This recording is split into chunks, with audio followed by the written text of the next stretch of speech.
ছবির শুরুতে আমরা কার্লোস প্যাড্রোকে দেখতে পাই। এই কার্লোস প্যাড্রোর সাথে দেখা করতে এসেছে জায়েদ বশির। বশির কার্লোসকে বলে 1971 সালে যুদ্ধে হারের পর আমাদের এখন একটাই লক্ষ্য, ভারতকে বরবাদ করা। বশির বলে আমার একটা রিলের দরকার, যে রিলের মধ্যে ভারতের টপ 250 জন সিক্রেট এজেন্ট কোথায় আছে, কোন নামে আছে, সে সমস্ত তথ্য ওই রিলের মধ্যে আছে। এমনকি ব্যাঙ্গালোরে আর্মস চেম্বার কোথায় কোথায় আছে সেসব তথ্য ওই রিলের মধ্যে আছে। সেই রিল ভারতের একজন ঘুষখোর অফিসারের কাছ থেকে হাতিয়ে নিয়েছিল আমেরিকার ডন ফ্র্যাঙ্কো লুকাস। বশির কার্লোস পেড্রোকে বলে তোমার কাজ হচ্ছে ওই ফ্র্যাঙ্কো লুকাসের কাছ থেকে রিলটা এনে আমাকে দেওয়া। বশির কার্লোসকে টাকা দেখিয়ে বলে তোমার যত টাকা লাগে আমি দেব।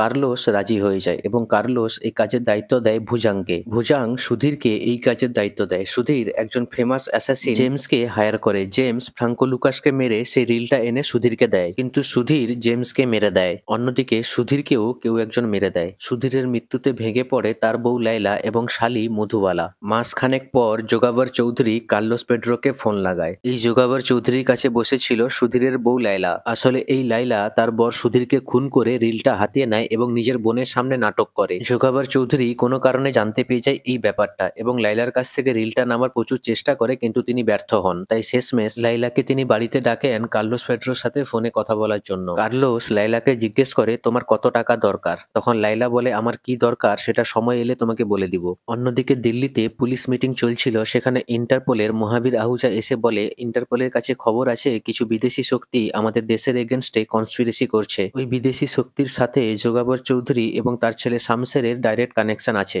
মহাবীর আহুজা আরো বলে যে এই যোগাবর চৌধুরী এবং তার ছেলের উপর নজরদারির জন্য আমরা একজন পুলিশ মোতায়েন করেছিলাম, কিন্তু পরের দিন গঙ্গায় ওই পুলিশ অফিসারের লাশ পাওয়া গিয়েছিল। তারপর যোগাবর চৌধুরী এবং তার ছেলে শামসের ওমান পালিয়ে যায়। তাই এখন আমাদের একজন ব্যাডএস পুলিশ অফিসারের প্রয়োজন। তখন পুলিশ কমিশনার অবস্থি বলে আপনি কি ব্যাডএস রবি কুমারের কথা বলছেন? অবস্থি জানায় এই ব্যাডএস রবি কুমার বেশ কয়েকবার সাসপেন্ডও হয়েছে, তবে এবারে তার সাসপেনশন সরাসরি যোগাবর চৌধুরীর সাথে জড়িত। এই যোগাবর চৌধুরীর দুজন ছেলে, তার ছোট ছেলে সুরজ একটা মেয়েকে ধর্ষণ করে এবং তাকে পুড়িয়ে মারে। তারপর রবি কুমার যোগাবর চৌধুরী বাড়িতে যায় এবং সুরজকে পেটায় আর পুলিশ স্টেশনে ধরে নিয়ে আসে, কিন্তু যোগাবর চৌধুরী টাকা খাইয়ে সমস্ত প্রমাণ লোপাট করে দেয়। তারপরের দিন রবি কুমার সুরজকে ধরে এবং ডাইরেক্ট গুলি করে দেয়। এর জন্য রবি কুমার সাসপেন্ড হয়। কমিশনার অবস্থি রবি কুমারের সাসপেনশন না তুলতে পারলেও তাকে আনঅফিসিয়ালি এই মিশনের দায়িত্ব দিয়ে দেয়। এয়ারপোর্টের উদ্দেশ্যে রওনা দেওয়ার সময় রবি কুমারের হঠাৎ দেখা হয়ে যায় তার প্রথম প্রেমিকা মধুবালার সাথে। কাহিনী যায় ফ্ল্যাশব্যাকে। আমরা জানতে পারি রবি কুমার এবং মধুবালা একে অপরকে খুব ভালোবাসে, কিন্তু তারা কোনোদিন এক হতে পারেনি। তার কারণ তাদেরকে এক হতে দেয়নি লাইলা। আসলে লাইলা রবি কুমারকে ভালোবাসতো, তাই লাইলা যখন তার নিজের ভালোবাসার মানুষকে পাচ্ছে না, তাই সে অন্য কাউকেও পেতেও দেবে না। কাহিনী আসে প্রেজেন্ট টাইমে। রবি কুমার ওমান পৌঁছায় এবং তার টিমে দুজন সদস্য আছে। একজনের নাম হচ্ছে রানা এবং আরেকজনের নাম হচ্ছে রাজা। রাজা রবি কুমারকে জানায় ভারতের কোনো ক্রিমিনালকে যদি এখানে কেউ আশ্রয় দিয়ে থাকে সে হলো ভুজাং এবং এই ভুজাঙ্গের বস হলো কার্লোস। এরপর রবি কুমার সোজা চলে আসে ভুজাঙ্গের সাথে দেখা করতে এবং তাকে বলে আমি জানি যোগাবর এবং তার ছেলে শামসের তোমার কাছে আছে, তুমি তাদেরকে আমাকে দিয়ে দাও, তোমার সাথে আমার কোনো শত্রুতা থাকবে না। তখন ভুজাং বলে তারা তো আমার কাছে নেই আর আমি কোনোদিন মিথ্যা কথা বলি না। এরপর রবি কুমার তাকে ধমকে সেখান থেকে চলে আসে। অন্যদিকে যোগাবর ভুজাংকে বলে এই রবি কুমারের কিছু একটা করতে হবে, ও তো আমার সন্ধানে এখানে চলে এসেছে। পরের দৃশ্যে দেখতে পাই একটা ডান্স বারে নিশার সাথে ডান্স করছে কার্লোস এবং রবি কুমার। যেহেতু রবি কুমার এর আগে কোনোদিন কার্লোসকে দেখেনি, তাই কার্লোসকে ধরতে এসেও কার্লোসের সাথে সে ডান্স করছিল। নাচন কোদন শেষ হওয়ার পর কার্লোস সেখান থেকে চলে যায়। কিছুক্ষণ পর সেখানে আসে যোগাবর চৌধুরীর বড় ছেলে শামসের। রবি কুমার শামসেরের পায়ে একটা গুলি করে আর জিজ্ঞেস করে বল কার্লোস কোথায়। তখন শামসের বলে কার্লোস তো একটু আগেই এখানে ডান্স করছিল। তখন রবি কুমার বুঝতে পারে সে এতক্ষণ যে লোকটার সাথে ডান্স করছিল সেই হলো কার্লোস। রবি কুমার শামসেরকে জিজ্ঞেস করে কার্লোসকে এখন কোথায় পাওয়া যাবে। শামসের বলে আর একটু পরেই ভোর হবে, কার্লোস জাভাল হিলসে যাবে। আজ কার্লোসের গার্লফ্রেন্ডের মৃত্যুবার্ষিকী। কার্লোসের এক গার্লফ্রেন্ড ছিল, যে গার্লফ্রেন্ড কার্লোসের বিভিন্ন তথ্য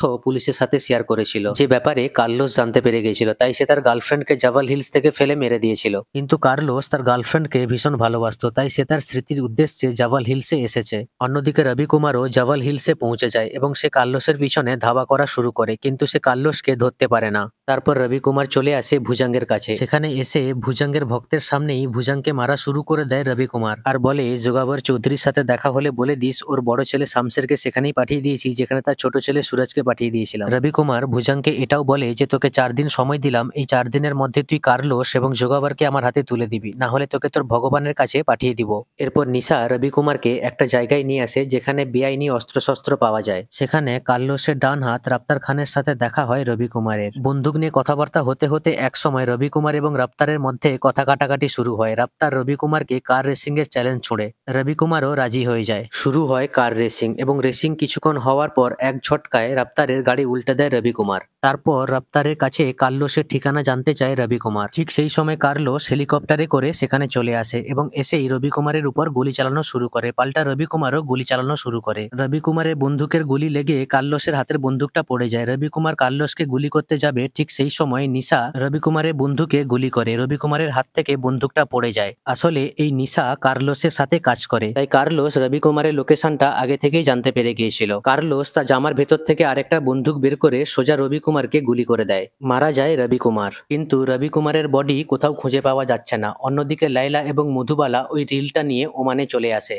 পরের দিন রাফতার আসে লাইলার সাথে দেখা করতে, আর ঠিক সেই সময় মধুবালা সুইমিং পুলে স্নান করছিল। মধুবালাকে সুইমিং পুলে স্নান করতে দেখে রাফতারে তো পুরো অর্গাজম শুরু হয়ে যায়। যাই হোক, মধুবালা সুইমিং পুল থেকে স্নান করে উঠে আসার পর রাফতার তার হাত ধরে উল্টাপাল্টা বলা শুরু করে। তখন মধুবালা লাইলাকে বলে, দিদি তুই কিছু বলছিস না কেন? লাইলা বলে, তোর ভাগ্য ভালো, রাফতার তোকে পছন্দ করেছে, এখন তোর উচিত রাফতারকে বিয়ে করে খুশি করা। এই কথা শুনে অবাক হয়ে যায় মধুবালা। লাইলা আরো বলে, ছোটবেলা থেকে সবাই তোকে পছন্দ করতো, আমাকে কেউ ভালোবাসতো না, এমনকি রবি কুমারও তোকে ভালোবেসেছে, আমাকে ভালোবাসেনি, তাই রবি কুমারের সাথে তোর বিয়ে হতে দিনি। এই বলে মধুবালাকে রাফতারের হাতে তুলে দেয় লাইলা। এরপর লাইলা আসে কার্লোসের সাথে দেখা করতে এবং কার্লোসকে বলে, রিলের বদলে আমার একটা হার লাগবে, আর এই হারটা হলো এই দেশের রানীর হার। ভুজাং বলে, এই হার মোহাম্মদ শেখের ক্যাসেলে দুনিয়ার সব থেকে হাইটেক সিকিউরিটির মধ্যে রাখা আছে। লাইলা বলে, এই সপ্তাহে এই হারকে 2 ঘন্টার জন্য পাবলিক এক্সিবিশনে রাখা হবে। এরপরে তোমরা ভালো করে জানো কি করতে হবে, হয় আমাকে হার এনে দাও, না হলে রিলের কথা ভুলে যাও, আমাকে মেরে ফেললে ওই রিল কোনোদিন তোমরা পাবে না। কার্লোস বলে, তুমি হার পেয়ে যাবে, চিন্তা করো না। অন্যদিকে রানা এবং রাজা রবি কুমারের বডি নিয়ে চিন্তায় পড়েছে, আর ঠিক সেই সময়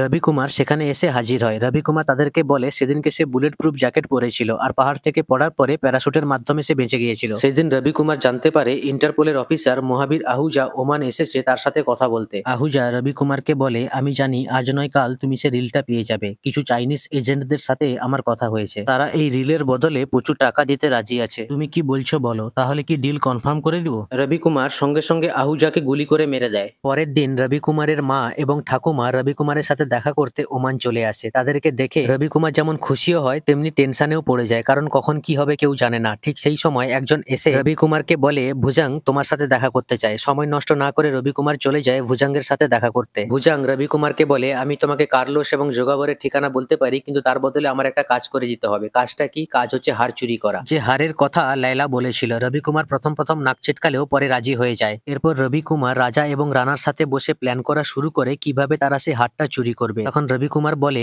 এই কাজে আরো একজন আছে যে আমাদের সাহায্য করবে, আর সে হলো নিশা। আসলে নিশার ছোট ভাই হাসপাতালে ভর্তি ছিল। টাকার জন্য নিশা কার্লোসের সাথে কাজ করত, কিন্তু এখন আর সে কার্লোসের সাথে কাজ করতে চায় না। সে এখন রবি কুমারকে যে কোনো কাজে হেল্প করতে প্রস্তুত। তারপর আসে সেই দিন, অর্থাৎ হার চুরি করার দিন। রবি কুমার একটা দড়ির মাধ্যমে এক্সিবিশন সেন্টারে পৌঁছায়। ওখানে রাফতার মধুবালাকে নিয়ে এসেছিল। সেই এক্সিবিশনে একটা পাবলিক প্রোগ্রাম হচ্ছিল। প্ল্যান অনুযায়ী রবি এবং নিশা ওই পাবলিক প্রোগ্রামে নাচা গানা শুরু করে দেয়। নাচ গান শেষ হওয়ার পর রানা এবং রাজা সেখানকার সমস্ত লাইট অফ করে দেয়। লাইট অফ হওয়ার পর রবি কুমার সেখানকার ফ্লোরের মতো দেখতে একটা পোশাক পরে হামাগুড়ি দিয়ে সামনের দিকে এগিয়ে যাওয়া শুরু করে। লাইট অফ হওয়ার ফলে সেখানকার লেজার অ্যাক্টিভেট হয়ে যায়, কিন্তু রবি কুমার তার বুদ্ধিমত্তাকে কাজে লাগিয়ে লেজারের হাত থেকে রক্ষা পেয়ে যায় এবং হামাগুড়ি দেওয়ার মাধ্যমে প্রোটেক্টিভ গ্লাসের দিকে এগিয়ে যায়। প্রোটেক্টিভ গ্লাসের কাছে পৌঁছে বিনা আওয়াজে একটা গ্লাস কাটা যন্ত্রের মাধ্যমে কাঁচের একটা অংশ কেটে দেয় এবং ওই গ্লাসের মধ্যে ঢুকে পড়ে। আর ঠিক সেই সময় সিকিউরিটি গার্ড দেখে ফেলে। তারা গুলি চালানো শুরু করে, কিন্তু ওই প্রোটেক্টিভ গ্লাসটা ছিল বুলেট প্রুফ, তাই রবি কুমারের কিছু হয় না।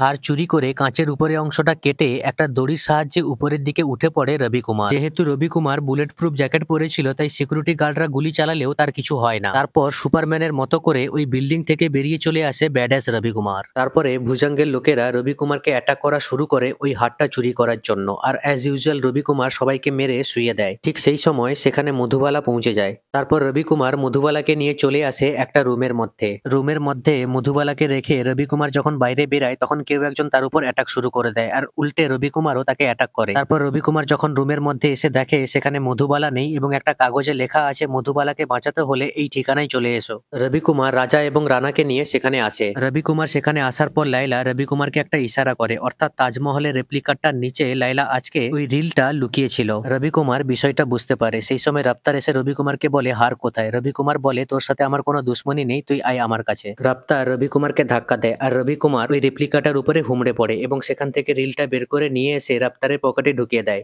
এবং হারটা রাফতারকে দিয়ে দেয়। হারটা পাওয়ার পর কার্লোস লাইলাকে রিল চায়। লাইলা যখন ওই রেপ্লিকাটার নিচে হাত দিয়ে দেখে সেখানে কোনো রিল নেই, তারপরে সে বলে আমি তো রিল এর নিচেই লুকিয়ে রেখেছিলাম, রিল কোথায় গেল। রবি কুমার এই রেপ্লিকাটার উপরে হুমড়ে পড়েছিল, তাহলে সেই হয়তো রিলটা বের করে নিয়েছে। রাফতার রবি কুমারের দিকে বন্দুক তাক করে জিজ্ঞেস করে রিল কোথায়। রবি কুমার চালাকি করে রাফতারের বন্দুকটা নিচে ফেলে দেয়। তারপর রবি কুমার, রাজা এবং রানা তিনজনেই বন্দুক তাক করে কার্লোসের দিকে। আর ঠিক সেই সময় কার্লোসের লোকেরা রবি কুমারের মা এবং ঠাকুমাকে সেখানে নিয়ে আসে। তাদেরকে দেখে চমকে যায় রবি কুমার। বসির রবি কুমারের দিকে বন্দুক তাক করে জিজ্ঞেস করে রিল কোথায়। সেই সময় রবি কুমারের মা কায়দা করে বসিরের কাছ থেকে বন্দুকটা নিয়ে নেয়, কিন্তু ভুজাং পিছন থেকে রবি কুমারের মার কাছ থেকে বন্দুকটা ছিনিয়ে নেয়। তারপরে রবি কুমারকে জিজ্ঞেস করে রিল কোথায়। তখন রবি কুমার বলে রিল রাফতারের কাছে আছে, তার সাথে আমার ডিল হয়েছিল, সে আমাকে মধুবালা দিবে, আমি তাকে রিল দিব। তখন রাফতার বলে এরা মিথ্যা কথা বলছে। রানা এবং রাজা বলে তুমি তোমার ড্রেসের মধ্যে চেক করে দেখো। নিজের ড্রেসের মধ্যে চেক করে রাফতার ওই রিলটা খুঁজে পায়, কিন্তু কার্লোসকে বলে আমি জানি না এই রিলটা কোথা থেকে এলো। তখন কার্লোস রাফতারকে গুলি করে মেরে দেয়, কারণ সে চিটিং পছন্দ করে না। তারপর কার্লোস সবাইকে বাইরে নিয়ে আসে আর বলে তোরা ডিসাইড কর সবার প্রথমে কে মরবি। রবি কুমারকে কার্লোস বলে